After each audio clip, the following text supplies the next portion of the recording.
ਵੱਡਾ ਅਵਾਰਡ ਜਿਹੜਾ ਮਿਲਿਆ ਇੰਟਰਨੈਸ਼ਨਲ ਟ੍ਰੇਡ ਕੌਂਸਲ ਵੱਲੋਂ। ਸੋ ਪਹਿਲਾਂ ਮੁਬਾਰਕਾਂ ਵਿੱਚ ਥੋੜ੍ਹਾ ਜਿਹਾ ਸਾਨੂੰ ਸਮਝਾ ਵੀ ਦਿਓ, ਕਿਉਂਕਿ ਸਾਡੇ ਦਰਸ਼ਕ ਵੀ ਸਮਝ ਜਾਣ ਕਿ ਕਿਹੜਾ ਸਰਟੀਫਿਕੇਟ ਹੈ ਇਹ ਤੇ ਕਿਸ ਲਈ ਮਿਲਿਆ ਇਹ ਤੁਹਾਨੂੰ। ਸੋ ਚਾਈਨਾ ਤੋਂ ਕੁਝ ਬਾਏ ਕਰਨਾ ਹੈ, LED ਲਾਈਟਸ ਹੈ, ਕੈਮਰਾਜ਼ ਹੈ ਜਾਂ ਕੁਝ ਵੀ ਹੈ, ਉਹ ਅਸੀਂ ਬਾਏ ਕਰਕੇ ਤੇ ਆਪਣੀ ਕੰਟਰੀ ਦੇ ਵਿੱਚ ਕੈਨੇਡਾ ਦੇ ਵਿੱਚ ਉਹਨੂੰ ਸੈਲ ਕਰਨਾ। ਸਿਨੈਰੀਓ 4 ਹੈ ਜੀ ਜਿਹੜਾ, ਉਹਦੇ ਵਿੱਚ ਕੀ ਹੈ ਕਿ ਤੁਹਾਡੀ ਕੰਪਨੀ ਕੈਨੇਡਾ UAE ਤੋਂ ਕਿਸੇ ਵੀ ਕੰਟਰੀ ਤੋਂ, ਕੈਨੇਡਾ ਤੋਂ ਨਹੀਂ ਕਿਸੇ ਹੋਰ ਕੰਟਰੀ ਤੋਂ ਤੁਸੀਂ ਐਕਸਪੋਰਟ ਕਰਕੇ ਕਿਸੇ ਹੋਰ ਕੰਟਰੀ ਭੇਜਣਾ। ਤੁਸੀਂ ਇਹ ਦੇਖੋ ਕਿ ਤੁਸੀਂ, ਆਪਾਂ ਮੰਨ ਕੇ ਚੱਲੇ ਵੀ ਚਾਈਨਾ ਤੋਂ ਐਕਸਪੋਰਟ ਕਰਨਾ, ਸੋ ਤੁਹਾਨੂੰ ਕੋਈ ਨਹੀਂ ਰੋਕ ਸਕਦਾ। ਤੁਸੀਂ ਚਾਈਨਾ 'ਚ ਤੁਹਾਨੂੰ ਕੰਪਨੀ ਖੋਲ੍ਹਣ ਦੀ ਲੋੜ ਨਹੀਂ ਹੈ, ਤੁਸੀਂ ਐਕਸਪੋਰਟ ਕਰ ਸਕਦੇ ਹੋ ਬਕਾਇਦਾ।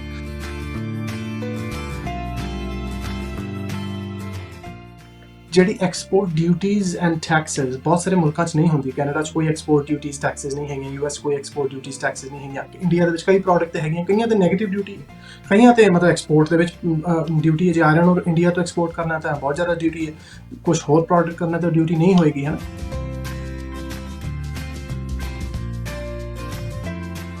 ਜਿਹੜੇ ਕਾਫੀ ਲੋਕ ਇਹਨੂੰ EXW ਕਹਿੰਦੇ ਜੀ, EXW ਲਿਖਿਆ ਤਾਂ ਇੱਦਾਂ ਹੀ ਹੁੰਦਾ, ਲੇਕਿਨ ਇਹਨੂੰ EXW ਨਹੀਂ ਕਹਿਣਾ ਚਾਹੀਦਾ। 6A ਜਿਹੜਾ ਉਹ ਹੈਗਾ ਐਕਸਪੋਰਟਿੰਗ ਤੇ 6B ਹੈ ਜਿਹੜਾ ਉਹ ਹੈਗਾ ਇੰਪੋਰਟਿੰਗ। ਠੀਕ ਹੈ ਜੀ। 6A ਦੇ ਵਿੱਚ ਆਪਾਂ ਇਹਨੂੰ ਐਕਸਪੋਰਟ ਸਿਨੈਰੀਓ ਬਣਾ ਲਿਆ।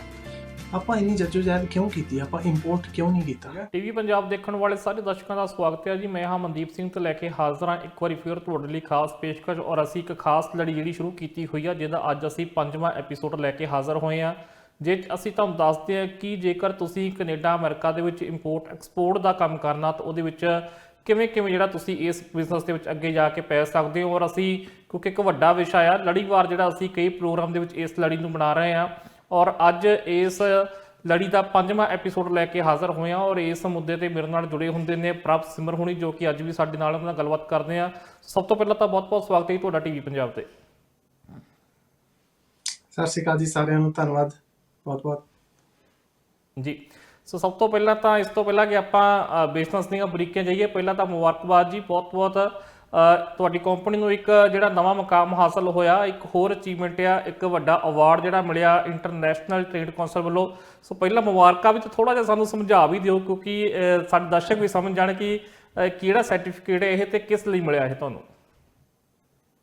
ਹਾਂਜੀ ਜ਼ਰੂਰ ਜੀ, ਧੰਨਵਾਦ ਬਹੁਤ ਜੀ ਆਪ ਜੀ ਦਾ, ਸਾਰਿਆਂ ਦਾ। ਤੇ ਇਹ ਜਿਹੜਾ ਜੀ ਇੰਟਰਨੈਸ਼ਨਲ ਟ੍ਰੇਡ ਕਾਉਂਸਲ, ਦੋ ਐਵੇਂ ਦੀਆਂ ਬੋਡੀਜ਼ ਹੈਗੀਆਂ ਕਿ ਇੰਟਰਨੈਸ਼ਨਲ ਚੈਂਬਰਸ ਆਫ ਕਾਮਰਸ ਤੇ ਇੰਟਰਨੈਸ਼ਨਲ ਟ੍ਰੇਡ ਕਾਉਂਸਲ, ਜਿਹੜੇ ਕਿ ਇੰਟਰਨੈਸ਼ਨਲ ਟ੍ਰੇਡ ਦੇ ਵਿੱਚ ਲੋਕ ਹੁੰਦੇ ਆ, ਬਿਜ਼ਨਸਿਸ ਹੁੰਦੇ ਆ, ਉਹ ਇਹਨਾਂ ਦੇ ਮੈਂਬਰ ਵੀ ਬਣ ਜਾਂਦੇ ਆ। ਉਹ ਅਸੀਂ ਹੁਣ ਇਹਦੇ ਇੰਟਰਨੈਸ਼ਨਲ ਟ੍ਰੇਡ ਕਾਉਂਸਲ ਦੇ ਮੈਂਬਰ ਵੀ ਹੈਗੇ। ਜਿਹੜੀ ਕੰਪਨੀ ਹੈ ਕੈਂਜਮ ਗਲੋਬਲ, ਇੰਟਰਨੈਸ਼ਨਲ ਟ੍ਰੇਡ ਕਾਉਂਸਲ ਦੀ ਮੈਂਬਰ ਵੀ ਹੈ। ਤੇ ਜਿਹੜਾ ਇਹ ਅਵਾਰਡ ਹੈ ਜੀ, ਇਹਦੇ ਵਿੱਚ ਇਹ ਇੰਟਰਨੈਸ਼ਨਲ ਲੈਵਲ ਤੇ ਬਹੁਤ ਸਾਰੀਆਂ ਇੱਦਾਂ ਦੀਆਂ ਕੰਪਨੀਜ਼ ਹੁੰਦੀਆਂ ਜਿਨ੍ਹਾਂ ਨੂੰ ਕਿ ਇਨੋਵੇਟਰ ਆਫ ਦਾ ਈਅਰ, ਕੋਈ ਇਹਨਾਂ ਨੇ ਕੋਈ ਟੈਕਨੋਲੋਜੀ ਡਿਵੈਲਪ ਕੀਤੀ ਹੈ, ਕੋਈ ਉਹਨਾਂ ਨੇ ਕੁਛ ਇੱਦਾਂ ਦਾ ਸੌਫਟਵੇਅਰ ਡਿਵੈਲਪ ਕੀਤਾ ਹੈ, ਜਾਂ ਕੋਈ ਇੱਦਾਂ ਦੇ ਕੋਈ ਨਵੇਂ ਸਰਵਿਸਿਜ਼ ਦੇ ਵਿੱਚ ਉਹਨਾਂ ਨੇ ਬਹੁਤ ਜ਼ਿਆਦਾ ਵਧੀਆ ਪਰਫਾਰਮੈਂਸ ਦਿੱਤੀ ਹੈ। ਇਹਦੇ ਵਿੱਚ ਬੈਂਕਿੰਗ ਸੈਕਟਰ ਵੀ ਆ ਜਾਂਦਾ ਹੈ, ਫreight forwarders, shipping lines, ਇੰਟਰਨੈਸ਼ਨਲ ਜਿੰਨੀਆਂ ਵੀ ਕੰਪਨੀਜ਼ ਹੁੰਦੀਆਂ, ਫਾਈਨੈਂਸ਼ੀਅਲ ਇੰਸਟੀਟਿਊਸ਼ਨਸ ਜਿਵੇਂ ਮੈਂ ਤੁਹਾਨੂੰ ਦੱਸਿਆ, ਫਿਨਟੈਕ ਕੰਪਨੀਜ਼ ਹੁੰਦੀਆਂ ਇਹਦੇ ਵਿੱਚ, ਜਿਹੜੀਆਂ ਕਿ ਫਾਈਨੈਂਸ਼ੀਅਲ ਟੈਕਨੋਲੋਜੀ ਦੇ ਨਾਲ ਰਿਲੇਟਡ ਹੈ। ਤੇ ਹੋਰ ਇੱਦਾਂ ਦੇ ਜਿੰਨੇ ਵੀ ਇੰਟਰਨੈਸ਼ਨਲ ਟ੍ਰੇਡ ਨਾਲ ਰਿਲੇਟਡ ਬਿਜ਼ਨਸ ਹੈ, ਉਹ ਗੋ ਗਲੋਬਲ ਅਵਾਰਡਸ ਹੁੰਦੇ ਆ, ਹਰ ਸਾਲ ਹੁੰਦੇ ਆ, ਤੇ ਉਹ ਇਹਨਾਂ ਦੇ ਵਿੱਚ ਪਾਰਟੀਸਿਪੇਟ ਕਰਦੇ ਆ। ਐਤਕੀ ਇਹ ਜਿਹੜਾ ਅਵਾਰਡ ਹੈ ਉਹ ਆਨਲਾਈਨ ਹੋਇਆ, ਤੇ ਇਹਦਾ ਸਾਰਾ ਮਤਲਬ ਸਾਡੀ ਵੈਬਸਾਈਟ ਤੇ ਵੀ ਇਹਦੀ ਡਿਟੇਲਸ ਦਿੱਤੀਆਂ ਹੋਈਆਂ। ਸੋ ਹਾਂਜੀ, ਬਿਲਕੁਲ ਸਹੀ ਗੱਲ ਹੈ, ਬਹੁਤ ਇੰਟਰਨੈਸ਼ਨਲ ਲੈਵਲ ਦਾ ਇੱਕ ਅਚੀਵਮੈਂਟ ਹੈ। ਸੋ ਸਾਨੂੰ ਬਹੁਤ ਖੁਸ਼ੀ ਹੈ। ਇਹ ਜੋ ਇਸ ਤੋਂ ਪਹਿਲਾਂ ਅਸੀਂ ITC ਦੇ ਦੁਆਰਾ ਇੱਕ ਹੋਰ ਜਿਹੜੀ ਸਰਟੀਫਿਕੇਸ਼ਨ ਹੁੰਦੀ ਹੈ, ਉਹ ਵੀ ਇੱਕ ਬਹੁਤ ਵੱਡੀ ਸਰਟੀਫਿਕੇਸ਼ਨ ਮੈਨੇ ਰੱਖਦੀ ਹੈ, ਹੁੰਦਾ ਵੀ ਉਹਨਾਂ ਨੂੰ ਆਪਾਂ ਕਹਿੰਦੇ ਵੀ ਲਾਈਕ ਜਿਵੇਂ ਕਿ ਕੁਆਲਿਟੀ ਇਨ ਬਿਜ਼ਨਸ ਹੁੰਦਾ ਨਾ, QIB। ਇਹ ਕਾਫੀ ਮਤਲਬ ਜੋ ਮੈਨੂਫੈਕਚਰਿੰਗ ਸੈਕਟਰਸ ਦੇ ਵਿੱਚ ਵੀ ਹੁੰਦਾ ਹੈ, ਹੋਰ ਬੜੇ ਸੈਕਟਰਸ ਦੇ ਵਿੱਚ ਇਹ ਚੀਜ਼ ਕੁਆਲਿਟੀ ਦਾ ਇੱਕ ਬਹੁਤ ਉਹ ਹੁੰਦਾ ਹੈ ਨਾ। ਸਾਡਾ ਜਿਹੜਾ ਹੈ ਉਹ ਥੋੜਾ ਸਰਵਿਸ ਬਿਜ਼ਨਸ ਹੈ। ਸੋ ਕੁਆਲਿਟੀ ਇਨ ਬਿਜ਼ਨਸ ਜਿਹੜੀ ਹੈ ਸਰਟੀਫਿਕੇਸ਼ਨ ਇੱਕ ਅਲੱਗ ਹੁੰਦੀ ਹੈ, ਉਹ ਵੀ ITC ਦੁਆਰਾ ਹੁੰਦੀ ਹੈ। ਉਹ ਵੀ ਸਾਨੂੰ ਇਸੇ ਸਾਲ ਹੀ ਜਿਹੜੀ ਇਸ ਅਵਾਰਡ ਤੋਂ ਪਹਿਲਾਂ ਮਿਲੀ ਸੀ। So 2021 has been a good year so far. ਜੀ, ਜੀ ਬਿਲਕੁਲ, ਔਰ ਉਮੀਦ ਕਰਦੇ ਹਾਂ ਕਿ ਇਸੇ ਤਰੀਕੇ ਨਾਲ ਤੁਸੀਂ ਜਿਹੜੀਆਂ ਸੇਵਾਵਾਂ ਦਿੰਦੇ ਰਹੋਗੇ ਤਾਂ ਸਾਡੇ ਦਰਸ਼ਕ ਜਿਹੜੇ ਆ ਤੁਹਾਡੇ ਤਜਰਬੇ ਦਾ ਫਾਇਦਾ ਚੁੱਕਦੇ ਰਹਿਣਗੇ। ਸੋ ਆਪਾਂ ਗੱਲਬਾਤ ਕਰ ਰਹੇ ਸੀ, ਜਿਹੜੇ ਤੁਸੀਂ ਆਪਣੇ ਤਜਰਬੇ ਨਾਲ ਸਿਨੈਰੀਓ ਤਿਆਰ ਕੀਤੇ ਸੀ ਉਹ ਆਪਾਂ ਐਕਸਪਲੇਨ ਕਰ ਰਹੇ ਸੀ। ਪਿਛਲੇ ਐਪੀਸੋਡ ਵੀ ਸਾਡੇ ਦਰਸ਼ਕ ਦੇਖ ਸਕਦੇ ਆ। ਇਸ ਦੇ ਨਾਲ ਹੀ ਇਸ ਵੀਡੀਓ ਦੇ ਥੱਲੇ ਅਸੀਂ ਤੁਹਾਨੂੰ ਲਿੰਕ ਉਹਦੇ ਪ੍ਰੋਵਾਈਡ ਕੀਤੇ ਹੋਏ ਆ। ਜੇਕਰ ਤੁਸੀਂ ਪਹਿਲੀ ਵਾਰ ਐਪੀਸੋਡ ਦੇਖ ਰਹੇ ਹੋ ਤਾਂ ਪਿਛਲੇ 4 ਐਪੀਸੋਡ ਵੀ ਤੁਸੀਂ ਦੇਖ ਸਕਦੇ ਹੋ। ਸੋ ਪਿਛਲੇ ਪ੍ਰੋਗਰਾਮਾਂ ਵਿੱਚ ਆਪਾਂ ਜਿਹੜੇ ਸੀਗੇ ਸਿਨੈਰੀਓ ਜਿਹੜੇ ਤੁਸੀਂ ਤਿਆਰ ਕੀਤੇ ਸੀ ਉਹਨਾਂ ਚੋਂ 5 ਐਕਸਪਲੇਨ ਕਰ ਲਏ ਸੀ। ਅੱਜ ਆਪਾਂ 6ਵੇਂ ਸਿਨੈਰੀਓ ਦੀ ਗੱਲ ਕਰਾਂਗੇ, ਔਰ ਇਹਦੇ ਵਿੱਚ ਜੇਕਰ ਅਸੀਂ ਗੱਲ ਕਰੀਏ ਤਾਂ ਤੁਸੀਂ ਬਹੁਤਾ ਬਿਜ਼ੀ ਨਿਗਾ ਪਿਛਲੇ ਸਿਨੈਰੀਓ ਵਾਂਗੂ ਸਿਰਫ 3 ਕਾਲਮ ਜਾਂ ਡੱਬੀਆਂ ਬਣਾਈਆਂ ਨੇ, ਜਿਹਦੇ ਵਿੱਚ ਸੈਲਰ, ਫਸਟ ਕੰਟਰੀ, ਫਿਰ ਟ੍ਰੇਡਰ ਤੇ ਫਿਰ ਬਾਇਰ ਦੀ ਗੱਲ ਕੀਤੀ ਆ। ਸੋ ਇਹ ਸਮਝਾਓ ਕਿ ਇਹ ਕਿਹੜੀ ਸਥਿਤੀ ਨੂੰ ਤੁਸੀਂ ਇਹਦੇ ਵਿੱਚ ਐਕਸਪਲੇਨ ਕਰ ਰਹੇ ਹੋ। ਬਿਲਕੁਲ ਜੀ, ਮੈਂ ਸ਼ੁਰੂਆਤ ਦੇ ਤੌਰ ਤੇ ਮੈਂ ਸ਼ੁਰੂ ਕਰਨ ਤੋਂ ਪਹਿਲਾਂ ਇੱਕ ਗੱਲ ਫਿਰ ਵੀ ਸਾਰੇ ਜਿੰਨੇ ਵੀ ਜਿਹੜੇ ਵਿਊਅਰਸ ਹੈ, ਦਰਸ਼ਕ ਹੈ, ਜਿਹੜੇ ਉਹ ਦੇਖ ਰਹੇ ਆ, ਉਹਨਾਂ ਨੂੰ ਮੈਂ ਗੱਲ ਕਹਿ ਦੇਵਾਂ ਕਿ ਜੇ ਤੁਸੀਂ ਇਹ ਸਿਨੈਰੀਓ ਤੋਂ ਹੀ ਸ਼ੁਰੂ ਕਰ ਰਹੇ ਹੋ ਤੇ ਤੁਹਾਨੂੰ ਇਹਦੀ ਬੇਸਿਕਸ ਜਿਹੜੀ ਹੈ, ਟਰਮੀਨੋਲੋਜੀ ਹੈ ਜਿਹੜੀ, ਉਹ ਪਹਿਲੇ ਵਾਲੇ ਸਿਨੈਰੀਓਜ਼ ਜਿਹੜੇ ਤੁਹਾਨੂੰ ਨਹੀਂ ਪਤਾ, ਜਾਂ ਤੁਹਾਨੂੰ ਇਹ ਨਹੀਂ ਪਤਾ ਕਿ ਟ੍ਰੇਡਰ ਕੌਣ ਹੁੰਦਾ ਜਾਂ ਬ੍ਰੋਕਰ ਕੌਣ ਹੁੰਦਾ ਜਾਂ ਸ਼ਿਪਰ, ਫਾਈਨੈਂਸ, ਜਿੰਨੇ ਜੋ ਵੀ ਮਤਲਬ ਇਹਦੇ 'ਚ ਟਰਮੀਨੋਲੋਜੀ ਹੈ, ਜੋ ਵੀ ਟਰਮਸ, ਜਿਹੜੀਆਂ ਵੀ ਕੰਪਨੀਜ਼ ਇਹਦੇ ਵਿੱਚ ਹੁੰਦੀਆਂ, ਜੇ ਤੁਹਾਨੂੰ ਨਹੀਂ ਪਤਾ ਤਾਂ ਤੁਹਾਨੂੰ ਇਹ ਜਿਹੜਾ ਸਿਨੈਰੀਓ ਹੈ ਬਹੁਤ ਔਖਾ ਸਮਝ ਲੱਗੂਗਾ। ਇਸ ਕਰਕੇ ਸੋ ਬੈਟਰ ਇਹ ਹੈ ਕਿ ਤੁਸੀਂ ਜਿਹੜੇ ਪਹਿਲੇ 4 ਇਸ ਤੋਂ ਪਹਿਲਾਂ ਐਪੀਸੋਡ ਹੋ ਚੁੱਕੇ ਆ ਉਹਨਾਂ ਨੂੰ ਦੇਖਿਆ ਜਾਵੇ ਤੇ ਫਿਰ ਇਹ ਜਿਹੜਾ 5th ਵਾਲਾ ਐਪੀਸੋਡ ਹੈ ਉਹ ਤੁਸੀਂ ਦੇਖੋ। ਇਹ ਜਿਹੜਾ ਸਿਨੈਰੀਓ ਜੀ ਤੁਸੀਂ ਸਕਰੀਨ ਤੇ ਦੇਖ ਸਕਦੇ ਹੋ, ਬਹੁਤ ਸਾਰੇ ਲੋਕ ਇਹ ਸੋਚਦੇ ਆ ਕਿ ਫਰਜ਼ ਕਰੋ ਕਿ ਅਸੀਂ ਕੈਨੇਡਾ ਦੇ ਵਿੱਚ ਸਾਡੀ ਇੱਕ ਕੰਪਨੀ ਹੈ। ਸੋ ਜਿਹੜੀ ਇਹ ਕੰਪਨੀ ਹੈ ਨਾ, ਟ੍ਰੇਡਰ ਜਿਹੜਾ, ਉਹ ਟ੍ਰੇਡਰ ਦੀ ਜਿਹੜੀ ਕੰਟਰੀ ਹੈ ਉਹਨੂੰ ਤੁਸੀਂ ਫਰਜ਼ ਕਰੋ ਵੀ ਉਹ ਕੈਨੇਡਾ ਹੈ। ਸੋ ਕੈਨੇਡਾ ਦੇ ਵਿੱਚ ਅਸੀਂ ਬੈਠੇ ਹਾਂ, ਸਾਡੀ ਕੰਪਨੀ ਕੈਨੇਡਾ ਦੇ ਵਿੱਚ ਹੈ, ਅਸੀਂ ਬਾਏ ਕਰ ਰਹੇ ਹਾਂ, ਜਿਹੜਾ ਉਹ ਸਾਡਾ ਸੈਲਰ ਹੈ ਨਾ, ਉਹ ਫਰਜ਼ ਕਰੋ ਜੀ ਹੈਗਾ ਜੀ ਟਾਈਨਜਨ, ਚਾਈਨਾ ਦੇ ਵਿੱਚ, ਠੀਕ ਹੈ। ਸੋ ਚਾਈਨਾ ਤੋਂ ਕੁਝ ਬਾਏ ਕਰਨਾ ਹੈ, LED ਲਾਈਟਸ ਹੈ, ਕੈਮਰਾਜ਼ ਹੈ, ਜਾਂ ਕੁਝ ਵੀ ਹੈ, ਕੁਝ ਵੀ ਹੋ ਸਕਦਾ ਨਾ, ਤੇ ਸੋਲਰ ਪੈਨਲਸ ਹੋ ਸਕਦੇ, ਕੁਝ ਵੀ ਹੋ ਸਕਦਾ। ਉਹ ਅਸੀਂ ਬਾਏ ਕਰਕੇ ਤੇ ਆਪਣੀ ਕੰਟਰੀ ਦੇ ਵਿੱਚ, ਕੈਨੇਡਾ ਦੇ ਵਿੱਚ ਉਹਨੂੰ ਸੈਲ ਕਰਨਾ। ਤੁਸੀਂ ਜਦੋਂ ਇਹ ਗੱਲ ਸੁਣੋਗੇ ਤਾਂ ਤੁਹਾਡੇ ਮਨ 'ਚ ਆਏਗਾ ਕਿ ਠੀਕ ਹੈ ਜੀ, ਇਹ ਤਾਂ ਇੰਪੋਰਟਿੰਗ ਹੈ, ਤੇ ਤੁਸੀਂ ਇਹਦੇ ਵਿੱਚ ਗਲਤ ਨਹੀਂ ਹੋ। ਤੁਸੀਂ ਜੇ ਇਹ ਸੋਚਦੇ ਹੋ ਕਿ ਇਹ ਇੰਪੋਰਟਿੰਗ ਹੈ, ਕਿਉਂਕਿ 90 I would say 98% people think of it as importing only। ਸਾਰਿਆਂ ਨੂੰ ਇਹੀ ਲੱਗਦਾ ਕਿ ਇਹ ਇੰਪੋਰਟਿੰਗ ਹੈ। ਇਨਫੈਕਟ ਇਹ ਸਿਨੈਰੀਓ ਜਦੋਂ ਸਭ ਤੋਂ ਪਹਿਲਾਂ ਮੈਂ ਇੱਕ ਤਰੀਕੇ ਨਾਲ ਡਿਵੈਲਪ ਕੀਤਾ, ਤੇ ਮੈਂ ਆਪਣੇ ਫਰੇਟ ਫਾਰਵਰਡਰਸ ਹੁੰਦੇ ਸੀ ਉਸ ਟਾਈਮ ਤੇ, ਉਹਨਾਂ ਨਾਲ ਮੈਂ ਬੈਠਾ, ਉਹਨਾਂ ਨੂੰ ਮੈਂ ਆਫਿਸ ਬੁਲਾਇਆ ਤੇ ਉਹਨਾਂ ਨੂੰ ਮੈਂ ਕਿਹਾ ਕਿ ਅਸੀਂ ਇੱਦਾਂ ਬਾਏ ਕਰਨਾ। ਉਸ ਟਾਈਮ ਤੇ ਸੀਗਾ ਬ੍ਰੈਮਨਹੈਵਨ, ਜਰਮਨੀ, ਪੋਰਟ ਹੈ ਜਰਮਨੀ ਦੇ ਵਿੱਚ ਨਾ, ਤੇ ਉੱਥੋਂ ਦੀ ਅਸੀਂ ਬਾਏ ਕਰਨਾ ਹੈ ਤੇ ਉਹਨੂੰ ਅਸੀਂ ਆਪਣੇ ਕੈਨੇਡਾ ਦੇ ਵਿੱਚ ਸੈਲ ਕਰਨਾ ਹੈ। ਸੋ ਲੇਕਿਨ ਅਸੀਂ ਇੰਪੋਰਟਰ ਨਹੀਂ ਬਣਨਾ, we will be exporter on ਰੈਕਰਡ।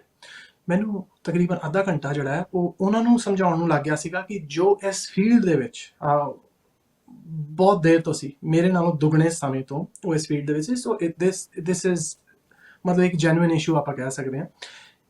ਇਹਦੇ ਵਿੱਚ ਹੁੰਦਾ ਕੀ ਹੈ ਜੀ, ਤੁਸੀਂ ਜਦੋਂ ਚਾਈਨਾ ਤੋਂ ਕੁਝ ਵੀ ਬਾਏ ਕਰਨਾ, ਹੁਣ ਤੁਸੀਂ ਇਹਨੂੰ ਜੇ ਕੰਪੇਅਰ ਕਰਕੇ ਦੇਖੋ ਨਾ, ਜੇ ਹੁਣ ਮੈਂ ਉਹੀ ਗੱਲ ਕਰ ਰਿਹਾ ਕਿ ਜੇ ਤੁਸੀਂ ਸਿਨੈਰੀਓ 4 ਨਹੀਂ ਦੇਖਿਆ ਤਾਂ ਤੁਹਾਨੂੰ ਇਹ ਚੀਜ਼ ਇੰਨੀ ਛੇਤੀ ਸਮਝ ਨਹੀਂ ਆਏਗੀ।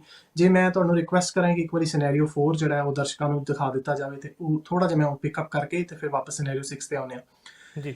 ਸਿਨੈਰੀਓ 4 ਹੈ ਜੀ ਜਿਹੜਾ, ਉਹਦੇ ਵਿੱਚ ਕੀ ਹੈ ਕਿ ਤੁਹਾਡੀ ਕੰਪਨੀ ਕੈਨੇਡਾ ਦੇ ਵਿੱਚ ਹੈ ਤੇ ਤੁਸੀਂ ਕਿਸੇ ਮਤਲਬ ਵੱਖਰੀ ਕੰਟਰੀ ਤੋਂ, ਫਰਜ਼ ਕਰੋ ਕਿ ਤੁਸੀਂ US ਤੋਂ ਜਾਂ ਜਰਮਨੀ ਤੋਂ ਜਾਂ UK ਤੋਂ ਜਾਂ ਟਾਈਨਜਨ ਚਾਈਨਾ ਤੋਂ ਜਾਂ ਨਾਵਾ ਸ਼ੇਵਾ ਮੁੰਬਈ ਤੋਂ, ਇੰਡੀਆ ਤੋਂ, ਜਾਂ ਕਾਸਿਮ ਪਾਕਿਸਤਾਨ ਤੋਂ, ਜਾਂ ਜਬਲ ਅਲੀ UAE ਤੋਂ, ਕਿਸੇ ਵੀ ਕੰਟਰੀ ਤੋਂ, ਕੈਨੇਡਾ ਤੋਂ ਨਹੀਂ, ਕਿਸੇ ਹੋਰ ਕੰਟਰੀ ਤੋਂ ਤੁਸੀਂ ਐਕਸਪੋਰਟ ਕਰਕੇ ਕਿਸੇ ਹੋਰ ਕੰਟਰੀ ਭੇਜਣਾ, ਠੀਕ ਹੈ ਜੀ। ਇਹ ਸੈਕੰਡ ਕੰਟਰੀ ਤੋਂ ਥਰਡ ਕੰਟਰੀ, ਤੁਸੀਂ ਫਸਟ ਕੰਟਰੀ ਚੋਂ ਸੈਕੰਡ ਕੰਟਰੀ ਤੋਂ ਥਰਡ ਕੰਟਰੀ ਤੁਸੀਂ ਕੋਈ ਚੀਜ਼ ਐਕਸਪੋਰਟ ਕਰਨੀ ਹੈ। ਇਹ ਮੈਂ ਤੁਹਾਨੂੰ ਦੱਸਿਆ ਸੀਗਾ, ਮੈਂ ਤੁਹਾਨੂੰ ਸਿਖਾਇਆ ਸੀਗਾ ਵੀ ਇਹ ਕਿੱਦਾਂ ਹੋ ਸਕਦਾ ਹੈ। ਇਹਦੇ ਵਿੱਚ ਫਰੇਟ ਫਾਰਵਰਡਰਸ ਹੈ ਜਿਹੜੇ ਉਹ ਤੁਹਾਨੂੰ as a shipper on record work ਕਰ ਸਕਦੇ। ਜਿਹੜੀ ਤੁਹਾਡੀ ਬਿਲ ਆਫ ਲੀਡਿੰਗ ਹੋਏਗੀ ਉਹਦੇ ਵਿੱਚ ਜਿਹੜਾ ਸ਼ਿਪਰ ਦਾ ਕਾਲਮ ਹੈ ਉਹਦੇ ਵਿੱਚ ਫਰੇਟ ਫਾਰਵਰਡਰ ਜਿਹੜਾ ਹੈ ਉਹ ਆ ਜਾਏਗਾ, ਕਿਉਂਕਿ ਉਹ ਐਕਸਪੋਰਟ ਡੈਕਲੇਰੇਸ਼ਨ ਜਿਹੜਾ ਕਿ ਇੱਕ ਬਹੁਤ ਇੰਪੋਰਟੈਂਟ ਕੰਪਲਾਇੰਸ ਰਿਲੇਟਡ ਡਾਕੂਮੈਂਟ ਹੁੰਦਾ, ਐਕਸਪੋਰਟ ਕੰਪਲਾਇੰਸ ਦੇ ਨਾਲ ਰਿਲੇਟਡ, ਉਹ ਜਿਹੜੀ ਉਹ ਕੰਪਨੀ ਹੈ ਜਿਹੜੀ ਉਹ ਮਤਲਬ ਫਰੇਟ ਫਾਰਵਰਡਰ ਹੈ ਜਿਹੜੇ ਉਹ ਫਾਈਲ ਕਰਨਗੇ। So on your behalf, because ਤੁਹਾਡੀ ਉੱਥੇ ਕੋਈ ਕੰਪਨੀ ਨਹੀਂ ਹੈਗੀ। ਸੋ ਇਹ ਚੀਜ਼ ਪੋਸੀਬਲ ਹੈਗੀ ਹੈ ਤੇ ਥੋੜਾ ਜਿਹਾ ਕਾਫੀ ਡਿਟੇਲਸ ਹੁੰਦੀਆਂ, ਮਤਲਬ ਬਹੁਤ ਜ਼ਿਆਦਾ ਸਿੰਪਲ ਨਹੀਂ ਹੈ ਇਹਨੂੰ ਆਪਾਂ ਕਹਿ ਸਕਦੇ ਹਾਂ ਕਿ, ਲੇਕਿਨ ਇਹਦੀਆਂ ਡਿਟੇਲਸ ਹੁੰਦੀਆਂ। ਐਸੇ ਤਰ੍ਹਾਂ ਹੀ ਤੁਸੀਂ ਇਹ ਮੰਨ ਕੇ ਚੱਲੋ ਕਿ ਤੁਸੀਂ ਚਾਈਨਾ ਤੋਂ ਵੀ ਤਾਂ ਐਕਸਪੋਰਟ ਕਰ ਸਕਦੇ ਹੋ। ਜੇ ਤੁਸੀਂ ਸ਼ਿਪਰ ਕਿਸੇ ਵੀ ਕੰਟਰੀ ਤੋਂ ਬਣ ਸਕਦੇ ਹੋ, ਫਿਰ ਚਾਈਨਾ ਤੋਂ ਵੀ ਤੁਸੀਂ ਬਣ ਸਕਦੇ ਹੋ, ਜਿਹੜਾ ਕਿ ਸਿਨੈਰੀਓ 6 ਹੈ। ਹੁਣ ਜੇ ਮੈਂ ਸਿਨੈਰੀਓ 6 ਤੇ ਆਵਾਂ ਜੀ, ਪਲੀਜ਼ ਸਿਨੈਰੀਓ ਨੰਬਰ 6 ਜੇ ਦਿਖਾਇਆ ਜਾਵੇ। ਸਿਨੈਰੀਓ ਨੰਬਰ 6 ਦੇ ਵਿੱਚ ਤੁਸੀਂ ਇਹ ਦੇਖੋ ਕਿ ਤੁਸੀਂ ਆਪਾਂ ਮੰਨ ਕੇ ਚੱਲੇ ਵੀ ਚਾਈਨਾ ਤੋਂ ਐਕਸਪੋਰਟ ਕਰਨਾ। ਸੋ ਤੁਹਾਨੂੰ ਕੋਈ ਨਹੀਂ ਰੋਕ ਸਕਦਾ। ਤੁਸੀਂ ਚਾਈਨਾ 'ਚ ਤੁਹਾਨੂੰ ਕੰਪਨੀ ਖੋਲ੍ਹਣ ਦੀ ਲੋੜ ਨਹੀਂ ਹੈ, ਤੁਸੀਂ ਐਕਸਪੋਰਟ ਕਰ ਸਕਦੇ ਹੋ ਬਕਾਇਦਾ। ਤੁਸੀਂ ਇਹਦੇ ਵਿੱਚ ਐਕਸ ਵਰਕਸ, ਹੁਣ ਇਹ ਮੈਂ ਇਹ ਇਨਕੋ ਟਰਮ ਯੂਜ਼ ਕਰ ਰਿਹਾ, ਆਪਾਂ ਪਹਿਲਾਂ ਡਿਸਕਸ ਕਰ ਚੁੱਕੇ ਹਾਂ। ਐਕਸ ਵਰਕਸ ਕੀ ਹੁੰਦਾ ਹੈ, FCA ਕੀ ਹੁੰਦਾ ਹੈ, CFR ਕੀ ਹੁੰਦਾ ਹੈ, ਇਹ 4 ਇਨਕੋ ਟਰਮ ਜਿਹੜੀਆਂ ਸੀਗੀਆਂ, ਐਕਸ ਵਰਕਸ, FCA, ਜਿਹਨਾਂ ਨੂੰ ਕੋਈ ਬਹੁਤ ਸਾਰੇ ਲੋਕ FOB ਨਾਲ ਜਾਣਦੇ ਹੋ, ਅੱਜ ਆਪਾਂ ਥੋੜਾ ਅੱਗੇ ਜਾ ਕੇ ਕਲੀਅਰ ਕਰਾਂਗੇ। ਤੇ ਤੀਸਰੀ ਜਿਹੜੀ ਇਨਕੋ ਟਰਮਸ ਮੈਂ ਤੁਹਾਨੂੰ CFR, ਕਾਸਟ ਐਂਡ ਫਰੇਟ ਦੱਸੀ ਸੀ, ਤੇ ਇੱਕ ਲਾਸਟ ਇਨਕੋ ਟਰਮਸ DDP ਦੱਸੀ ਸੀ।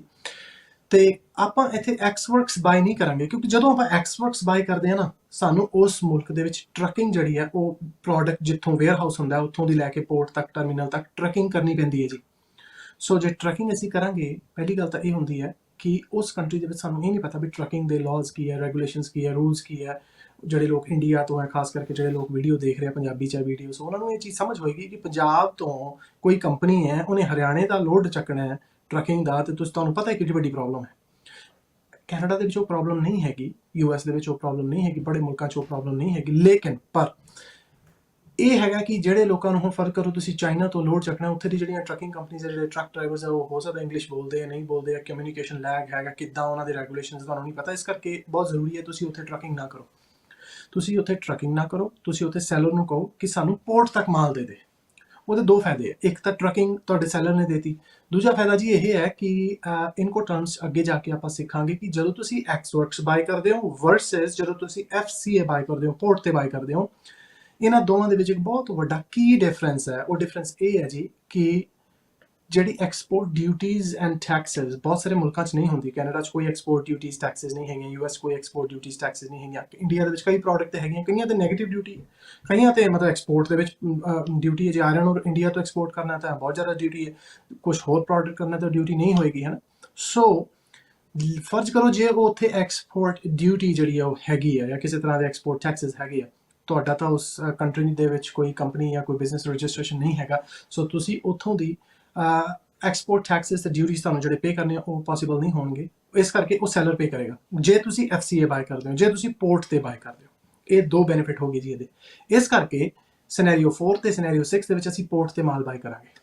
ਅਸੀਂ ਕਦੀ ਵੀ ਜੋ ਹੈ ਉਹ ex works, warehouse, factory, ex warehouse buy ਨਹੀਂ ਕਰਾਂਗੇ। ਜਿਹੜੇ ਕਾਫੀ ਲੋਕ ਇਹਨੂੰ EXW ਕਹਿੰਦੇ ਜੀ, EXW ਲਿਖਿਆ ਤਾਂ ਇਦਾਂ ਹੀ ਹੁੰਦਾ, ਲੇਕਿਨ ਇਹਨੂੰ EXW ਨਹੀਂ ਕਹਿਣਾ ਚਾਹੀਦਾ, ਕਿਉਂਕਿ ਜਦੋਂ ਸਾਨੂੰ ਵੀ ਕੋਈ ਫੋਨ ਆਉਂਦਾ ਹੈ ਤੇ ਜਦੋਂ ਸਾਨੂੰ ਕਹਿੰਦੇ ਕਿ ਅਸੀਂ ਤੁਹਾਡੇ ਕੋਲ EXW ਬਾਈ ਕਰ ਲਾਂਗੇ, ਜਾਂ ਅਸੀਂ ਸਾਨੂੰ ਉਦੋਂ ਹੀ ਸਮਝ ਆਉਂਦੀ ਕਿ ਇਹ ਨਿਊ ਕਮਰ ਹੈ। ਸੋ ਜਿਹੜੀ ਇਹ ਕਿਸੇ ਵੀ ਇੱਕ ਆਪਾਂ ਕਹਿੰਦੇ ਕਿਤੇ ਦੀ ਭਾਸ਼ਾ ਹੁੰਦੀ ਹੈ ਨਾ, ਜਿਹੜੀ ਉਹਨਾਂ ਦੀ ਇੱਕ ਲੈਂਗੁਏਜ ਟਰਮੀਨੋਲੋਜੀ ਹੁੰਦੀ, ਉਹ ਆਪਾਂ ਨੂੰ ਬੋਲਣੀ ਚਾਹੀਦੀ ਹੈ, ਆਪਾਂ ਨੂੰ ਸਿੱਖਣੀ ਚਾਹੀਦੀ ਹੈ। ਤੇ ਇਸ ਕਰਕੇ ਆਪਾਂ ਜਿਹੜਾ ਹੈ ਉਹ ਬਿਜ਼ਨਸ ਜਿਹੜਾ ਹੈ ਉਹ ਇੱਦਾਂ ਕਰ ਸਕਦੇ ਹਾਂ ਕਿ ਜਿਵੇਂ ਕਿ ਅਸੀਂ ਉਹ ਬਿਜ਼ਨਸ ਦੇ ਵਿੱਚ ਬਹੁਤ ਦੇਰ ਤੋਂ ਹੋਈਏ। ਸੋ ਆਪਾਂ ਉਸ ਤਰੀਕੇ ਨਾਲ ਉਹ ਬੋਲੀ ਵੀ ਆਪਣੀ ਚੇਂਜ ਹੋਏਗੀ, ਹੈ ਨਾ। ਸੋ ਇਹ ਸਿਨੈਰੀਓ 6 ਦੇ ਵਿੱਚ ਅਸੀਂ ਚਾਈਨਾ ਤੋਂ ਐਕਸਪੋਰਟ ਕੀਤਾ। ਫਰਜ਼ ਕਰੋ ਐਕਸਪੋਰਟ ਕਰਤਾ ਤੇ ਅਸੀਂ ਪੋਰਟ ਤੇ ਹੀ ਵੇਚਤਾ ਇਹਨੂੰ। ਅਸੀਂ ਪੋਰਟ ਤੇ, ਜਿਹੜੀ ਕਿ ਇੱਥੇ ਵੈਨਕੂਵਰ ਹੋ ਗਈ ਪੋਰਟ, ਜਾਂ ਹੈਲੀਫੈਕਸ ਹੋਵੇ, ਜਾਂ ਪੋਰਟ ਲੌਂਗਰੂਮ ਹੈ ਜਿਹੜੀ ਪੋਰਟ ਮੌਂਟਰੀਅਲ ਪੋਰਟ ਹੈ, ਇੱਥੇ ਹੀ ਅਸੀਂ ਵੇਚਤਾ। CFR ਜਿਹਨੂੰ ਆਪਾਂ ਕਹਾਂਗੇ, ਕਾਸਟ ਐਂਡ ਫਰੇਟ, POD ਤੇ ਇਹਦੇ ਵਿੱਚ ਅਸੀਂ ਇੰਪੋਰਟਿੰਗ ਤਾਂ ਕੀਤੀ ਨਹੀਂ, ਕਿਉਂਕਿ ਇੰਪੋਰਟਿੰਗ ਕੀ ਹੁੰਦੀ ਹੈ? ਇੰਪੋਰਟਿੰਗ ਹੁੰਦੀ ਹੈ CFR ਬਾਈ ਕਰਨਾ, ਇੰਪੋਰਟਿੰਗ ਹੁੰਦੀ ਹੈ ਜੀ ਪੋਰਟ ਤੇ ਬਾਈ ਕਰਨਾ, ਤੇ ਕਸਟਮ ਡਿਊਟੀਜ਼ ਐਂਡ ਟੈਕਸਸ ਪੇ ਕਰਕੇ, ਇੰਪੋਰਟ ਡਿਊਟੀਜ਼ ਟੈਕਸਸ ਪੇ ਕਰਕੇ, ਕਸਟਮ ਕਲੀਅਰੈਂਸ ਕਰਕੇ ਮਾਲ ਨੂੰ, ਉਹਨੂੰ ਫਿਰ ਆਪਾਂ ਕਹਿੰਦੇ ਇੰਪੋਰਟ ਕਰਨਾ, ਜੋ ਕਿ ਆਪਾਂ ਨਹੀਂ ਕੀਤਾ ਇੱਥੇ। ਜੇ ਅਸੀਂ ਉਹ ਨਹੀਂ ਕੀਤਾ ਤਾਂ ਸਿਨੈਰੀਓ ਇਹ 2 ਸਿਨੈਰੀਓ ਬਣ ਗਿਆ। ਐਕਚੁਅਲੀ ਇਹਨੂੰ ਆਪਾਂ ਇਦਾਂ ਡਿਵਾਈਡ ਕਰ ਲਈ ਕਿ 6A ਤੇ 6B, ਜਿਵੇਂ ਕਿ ਤੁਸੀਂ ਥੱਲੇ ਵੀ ਦੇਖ ਰਹੇ ਹੋ। 6A ਜਿਹੜਾ ਉਹ ਹੈਗਾ ਐਕਸਪੋਰਟਿੰਗ, ਤੇ 6B ਹੈ ਜਿਹੜਾ ਉਹ ਹੈਗਾ ਇੰਪੋਰਟਿੰਗ। ਠੀਕ ਹੈ ਜੀ। 6A ਦੇ ਵਿੱਚ ਆਪਾਂ ਇਹਨੂੰ ਐਕਸਪੋਰਟ ਸਿਨੈਰੀਓ ਬਣਾ ਲਿਆ।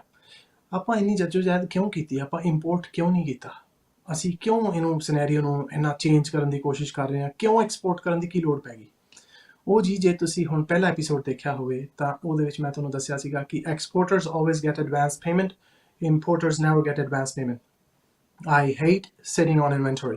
ਜਿਹੜੀ ਸਿਟਿੰਗ ਔਨ ਇਨਵੈਂਟਰੀ ਦਾ ਮਤਲਬ ਹੈ ਕਿ ਤੁਸੀਂ ਮਾਲ ਲੈ ਕੇ ਤੇ ਬਹਿ ਗਏ ਹੋ। ਇੱਦਾਂ ਦੇ ਬੜੇ ਕੇਸਿਸ ਮੇਰੇ ਕੋਲ ਆਏ, ਕਿਸੇ ਨੇ ਗਲਵਜ਼ ਲੈ ਲਿਆ ਜੀ, ਬਹੁਤ ਸਾਰੇ ਬਾਏ ਕਰ ਲਿਆ ਥਾਈਲੈਂਡ ਤੋਂ, ਕਿਸੇ ਨੇ ਮਾਸਕ ਜਦੋਂ ਬਾਏ ਕਰ ਲਏ, ਤੇ ਜਦੋਂ ਤੱਕ ਉਹ ਪ੍ਰੋਡਕਟ ਜਿਹੜਾ ਉਹ ਕੈਨੇਡਾ ਪਹੁੰਚਿਆ ਤੇ ਉਹਨੂੰ ਵੇਚਣ ਦੀ ਵਾਰੀ ਆਈ ਤੇ ਜਿਹੜਾ ਪ੍ਰਾਈਸ ਹੈ ਉਹ ਡ੍ਰੌਪ ਕਰਕੇ ਤੇ ਅੱਧੇ ਤੋਂ ਵੀ ਘੱਟ ਰਹਿ ਗਏ। ਸੋ I don't believe in buying and selling.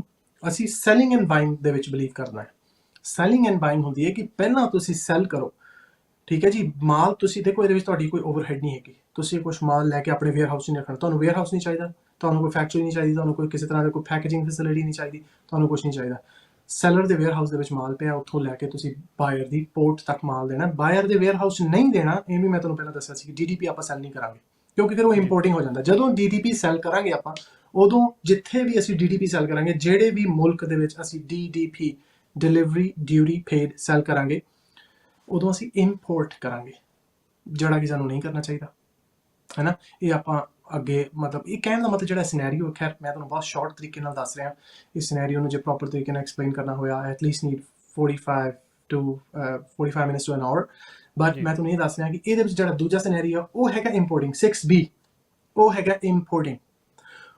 ਉਹ ਆਪਾਂ ਤਾਂ ਕਰਾਂਗੇ ਜੇ ਫਰਜ਼ ਕਰੋ ਕਿ ਸਾਡੇ ਕੋਲ ਸਾਨੂੰ ਹੈਗਾ ਕਿ ਇਨਵੈਸਟਮੈਂਟ ਸਾਡੀ ਆਪਣੀ ਹੈ, ਸਾਨੂੰ ਪਤਾ ਕਿ ਇਹ ਪ੍ਰੋਡਕਟ ਜਿਹੜਾ ਹੈ ਬਹੁਤ ਇਨ ਡਿਮਾਂਡ ਪ੍ਰੋਡਕਟ ਹੈ, ਤੇ ਅਸੀਂ ਇਹ ਮਤਲਬ ਕਿ ਨਾ ਕਰਨਾ ਚਾਹੁੰਦੇ ਹਾਂ। ਸੋ ਇਨਵੈਸਟਮੈਂਟ ਅਸੀਂ ਕਰਕੇ ਤੇ ਅਸੀਂ ਇਹਨੂੰ ਆਪ ਇੰਪੋਰਟ ਕਰਕੇ ਇੱਥੇ ਅਸੀਂ ਵੇਅਰ ਹਾਊਸ ਦੇ ਵਿੱਚ ਕਿਤੇ ਰੱਖ ਕੇ, ਤੇ ਜਾਂ ਫਿਰ ਕਿਸੇ ਬਾਇਰ ਸਾਡਾ ਕੋਈ ਹੈਗਾ ਤੇ ਉਹਦੇ ਵੇਅਰ ਹਾਊਸ ਦੇ ਵਿੱਚ ਡਿਲੀਵਰ ਕਰ ਦਈਏ। ਤੇ ਪਰ ਲੇਕਿਨ ਮੈਂ ਤੁਹਾਨੂੰ ਦੱਸਿਆ ਪੇਮੈਂਟ ਕਦੋਂ ਮਿਲੇਗੀ? ਨੈਟ 60। ਜੇ ਵਾਲਮਾਰਟ, ਹੋਮ ਡੀਪੋ, ਲੋਜ਼, ਰੋਨਾ, ਕੈਨੇਡੀਅਨ ਟਾਇਰ ਇੱਦਾਂ ਦੀਆਂ ਕੰਪਨੀਆਂ ਨੂੰ ਜੇ ਆਪਾਂ ਸੈਲ ਕਰ ਰਹੇ ਹਾਂ ਤਾਂ ਜੀ ਉਹਨਾਂ ਦੀਆਂ ਨੈਟ 90 ਪੇਮੈਂਟ ਟਰਮਸ ਹੋਈਆਂ। ਨੈਟ 90 ਦਾ ਮਤਲਬ ਹੁੰਦਾ ਹੈ ਜਦੋਂ ਆਪਾਂ ਉਹਨਾਂ ਨੂੰ ਡਿਲੀਵਰ ਕਰਤਾ 90 ਦਿਨਾਂ ਬਾਅਦ ਆਪਾਂ ਨੂੰ ਪੇਮੈਂਟ ਮਿਲੇਗੀ। ਸੋ 45 ਦਿਨਾਂ ਦਾ ਟਾਈਮ ਲੱਗਿਆ ਜੀ ਚਾਈਨਾ ਤੋਂ ਕੈਨੇਡਾ ਆਉਣ ਨੂੰ, 45 ਡੇਜ਼।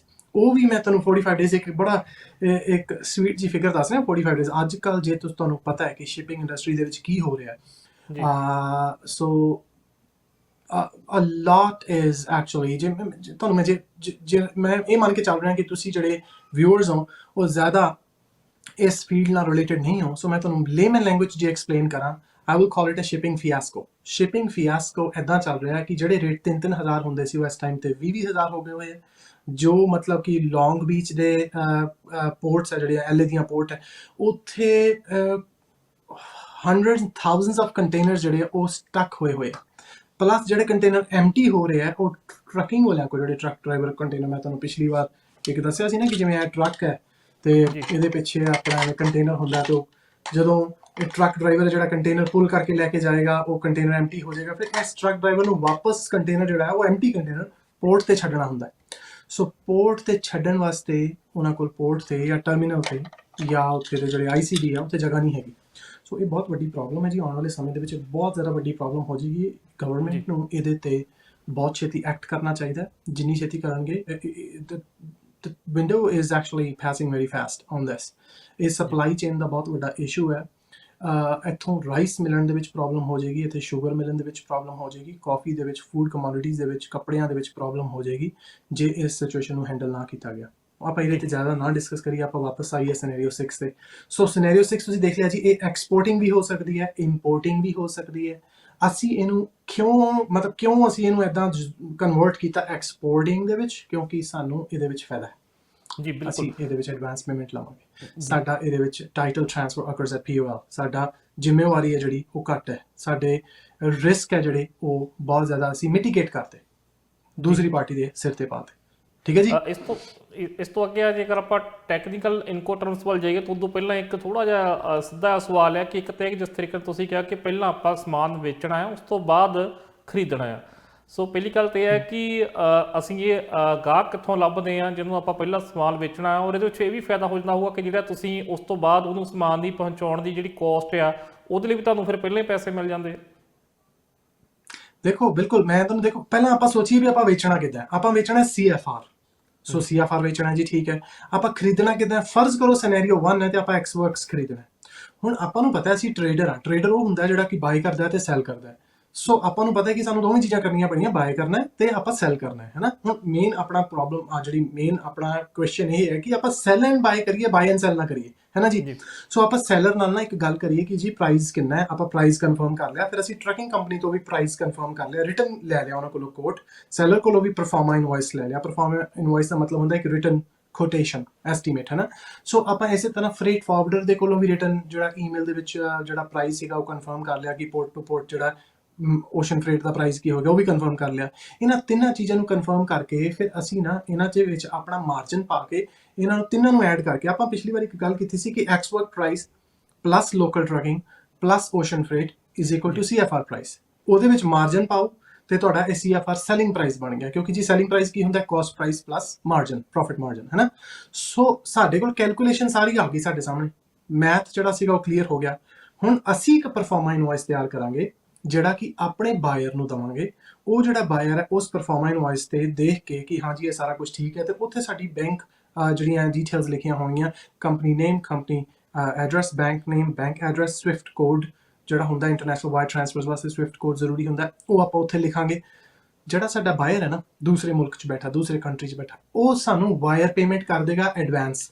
ਸੋ ਜੀ। ਅਸੀਂ ਪਹਿਲਾਂ ਵੇਚਤਾ, ਇਹ ਸੈਲ ਕਰਤਾ ਸੀ, ਹਜੇ ਅਸੀਂ ਬਾਈ ਨਹੀਂ ਕੀਤਾ, ਪਹਿਲਾਂ ਸੈਲ ਕਰਤਾ, ਪਹਿਲਾਂ ਅਸੀਂ ਪੇਮੈਂਟ ਲੈ ਲਈ।